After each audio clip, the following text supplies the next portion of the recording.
ایمان کا درخت۔ خدا کی نافرمانی سے بچو اور سچائی کو نہ چھوڑو۔ اس بات کا یقین کرو کہ تو اللہ کا بندہ ہے اور اللہ کی ملکیت میں ہے۔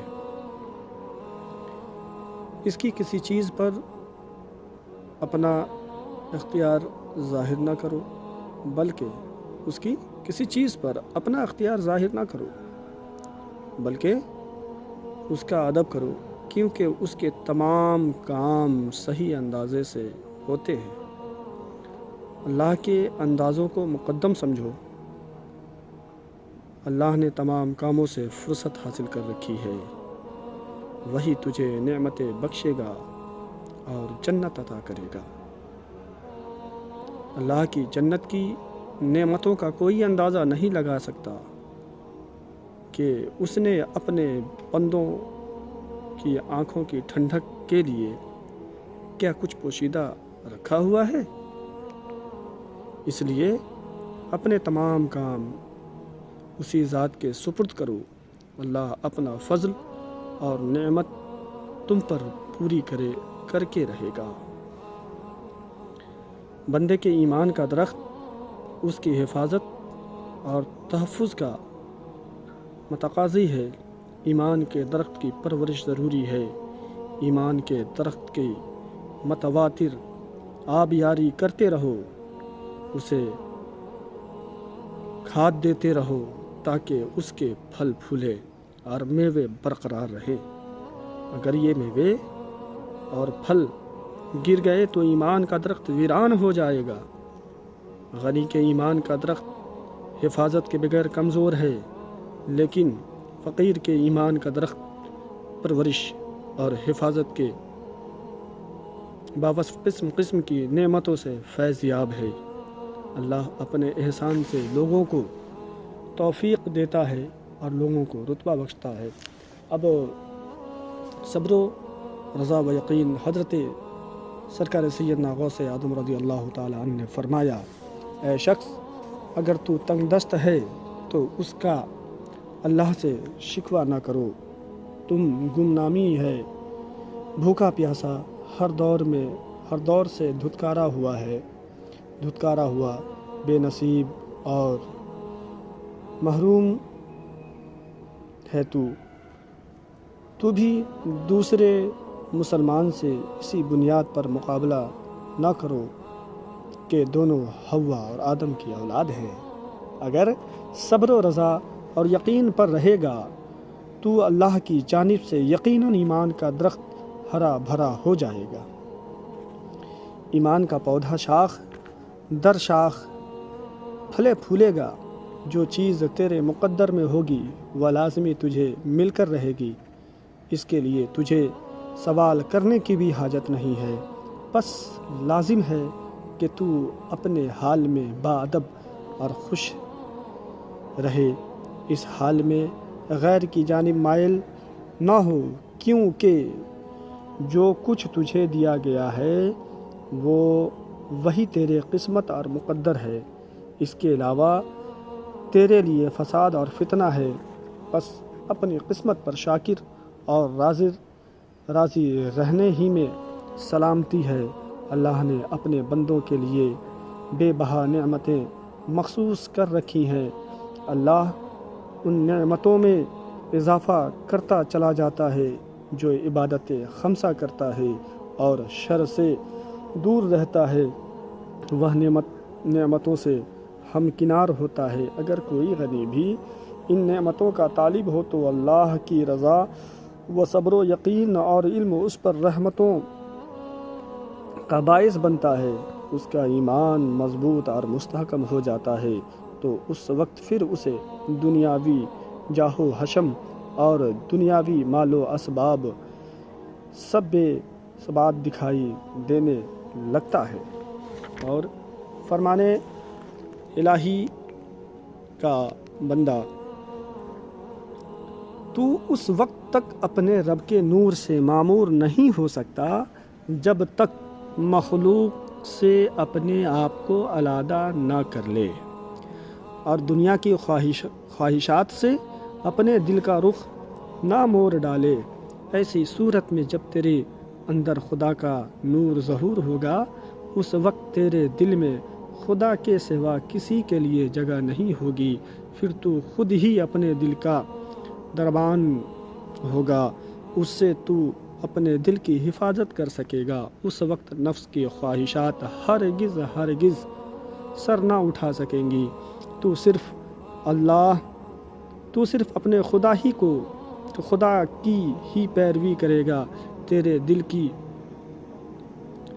پھر پوری حفاظت کی جائے گی، اس کی عظمت کا تحفظ کیا جائے گا۔ تیرے اندر باطل آرزوئیں بالکل جنم ہی نہیں لے سکیں گی۔ مخلوق ذوق در ذوق تیری طرف رجوع کرے گی۔ تیرے اندر اللہ کا نور اور اس کی نشانیاں موجود ہوں گی۔ لوگوں میں تیری مقبولیت ہو جائے گی، لیکن تجھے لوگوں کی برائی سے کلی طور پر محفوظ و مامون رکھا جائے گا۔ تیرے جوزہ تیرے لیے فرما بردار اور مشیت کی سختی دور کرنے والی ہوں گی۔ اس سے جو فرزند ہوگا وہ بھی صالح اور باعث سکون ہوگا۔ جن لوگوں کو یہ نعمتیں ملی وہ مبارک اور مقبول ہیں اور خدا کے مقرب ہیں۔ فرمایا، کانوں سنی آنکھوں دیکھی کے برابر نہیں ہو سکتی، اس لیے جو چیز تمہارے حصے میں ہے وہ بن مانگے بھی پہنچ جائیں گی، اور جو چیز قسمت میں نہیں وہ اللہ کی مخلوق میں بانٹ دینی چاہیے۔ اس طرح دیگر حاجت مندوں کا بھی بھلا ہو جاتا ہے۔ اس سلسلے میں اگر کوئی شک و شبہ ہوگا تو وہ بھی ختم کر دیا جائے گا۔ اس لیے ضروری ہے کہ تو صبر و رضا سے کام لے اور گمنامی خاموشی میں وقت گزار۔ یہاں پر بھی اللہ تمہاری دستگیری کرے گا، تمہیں مزید ارتقاء بخشا جائے گا، تمہیں علم لدنی سے فیضیاب کر کے مقرب بندوں میں شامل کیا جائے گا، تمہیں مقرب مکی اور امن کے خطاب سے نوازا جائے گا۔